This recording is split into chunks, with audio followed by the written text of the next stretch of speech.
I will take your guns. I'm going to do it.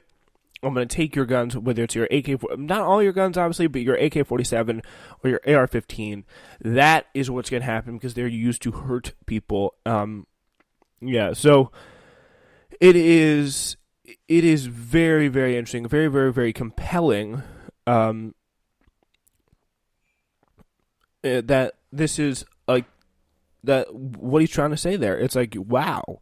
I mean, I think really a lot of people would support it, but again, it's also kind of like, wow, this actually happened. But yeah, that's pretty much all what happened in the debate tonight. It would be interesting to see what happens, what pushes back. I mean, I definitely don't expect Elizabeth Warren to be going anywhere. Maybe Biden goes down a little bit. Sanders also had a pretty all right night, but yeah, we'll see. We'll see.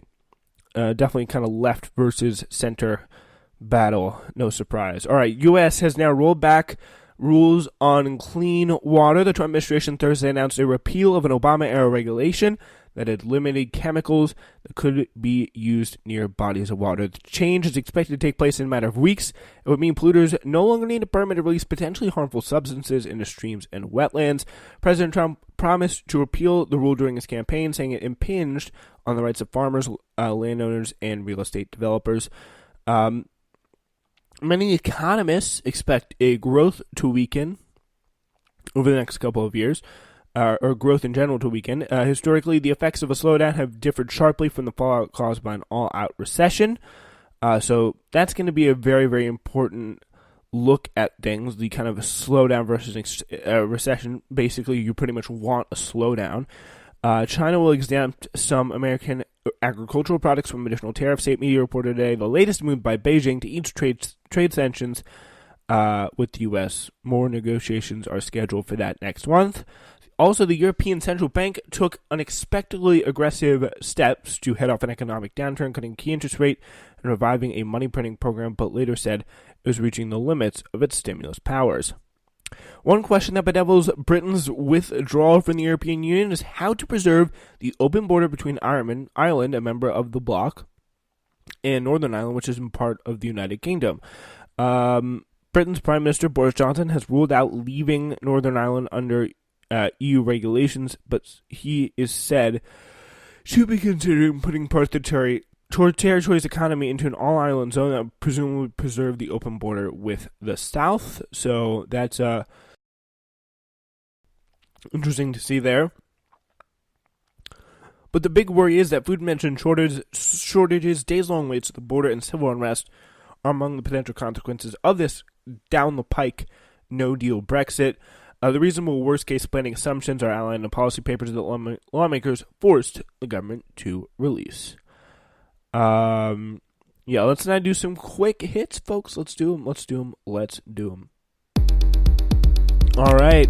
There's a new threat out to the Bahamas. Another potential tropical storm called Humberto is expected to affect the area that was recently devastated by Hurricane Dorian. Forecasters have warned, so they're not getting a break on anytime soon, which is pretty unbelievable. Felicity Huffman, the actress, is today expected to become the first parent sentenced for her role in the nation's largest college admissions cheating scandal. Prosecutors asked that she serve 1 month, folks, in jail. A lawyer for Bob Baffert, who trained the 2018 Triple Crown winner Justify, said environmental contamination was not the cause, or not doping, was the cause of the racehorse's failed drug test. So Ben Carson just got cleared. Investigators found no evidence that the housing secretary had acted improperly when he tried to buy $31,000 in office furniture in 2017. And a court in France has ruled that a man who died from a heart attack after having sex during a business trip suffered a work-related accident and that his employer was liable. That's funny. All right. It's that time of week again. We are talking about the news, and we've done that all week, really. Let's handle the headlines. Let's do it. And by the way, please feel free to pause this if you're listening live. I don't think it's going to work, but we'll give you a beat or so to kind of pick up on it, and I'll tell you what I think. I may be wrong. President Trump was ousted by John Bolton, his national security advisor. Ousted John Bolton, his national security advisor, after fundamental disputes about how to handle foreign policy. Which of the following did Mr. Bolton not promote? increasing pressure on Venezuela, isolating North Korea, meeting with the Taliban at Camp David, and threatening military action against Iran. So you can think about that there. And I'm going to say meeting the Taliban at Camp David, which is correct. So Prime Minister Benjamin Netanyahu promised to annex nearly a third of the occupied West Bank if voters return him to power in the election next week.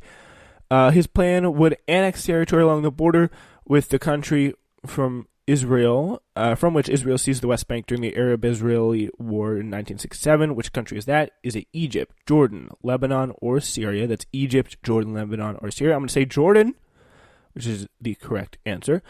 The Food and Drug Administration has just warned that which company that has been illegally marketing products, Coca-Cola, Impossible Foods, Jewel Labs, or Popeyes. I'm going to say Jewel Labs there because Jewel's been in the news recently. The NRA sued a city after the city's board declared the group a terrorist organization. I'm going to go with, it's either El Paso, Pittsburgh, San Francisco, or Seattle, which I believe is San Francisco. China reported because of shortages, the price of food was almost 50% higher than it was a year ago. Which food was almost 50% higher than it was 4 years ago? I don't know which one it is. You know what? Actually, I think it's corn, pork, rice, or soybeans are the answer choices for food in China. That's now 50% higher. I'm going to go with soybeans because of the trade war. No, it's pork. Interesting there. Robert Mugabe, the world's oldest head of state before his ouster, died. Which country did he lead? Zimbabwe, Senegal, Nigeria, or Kenya? Well, it's Zimbabwe. Jack Ma, who is by many counts China's richest man, formerly retired from the company that he founded. What is the company's name? Alibaba, Baidu, Huawei, or Tencent?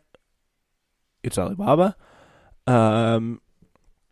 Scientists announced the discovery of the Electrophorus volti, which is a new species of what? Beetle, bird, eel, or spider? I have no idea, but I'm going to say eel. All right. What? That's pretty crazy. Bianca Andreescu defeated Serena Williams in women's singles, becoming the final at the U.S. Open, becoming the first tennis player from which country to win a Grand Slam tournament? Australia, Bulgaria, Canada, or Serbia? I'm going to say Bulgaria, but no, it was Canada. All right. The release of a new Barbie doll has led to concerns about cultural appropriation. The doll is adorned with motifs associated with the holiday from which country? Egypt, Italy, Japan, or Mexico? I believe it's Mexico. It's supposed to be the Day of the Dead Barbie. Jesus. Which professional athlete lost out on the phrase Taco Tuesday? Was it Tom Brady, LeBron James, Megan Rapinoe, or Serena Williams? It is LeBron James. So that is our quiz today. Hope you enjoyed the show. So we'll see you back on Monday with more episode of The Wake Up. We got a great news flash episode coming for you this weekend. And, of course, Uncultured is later tonight.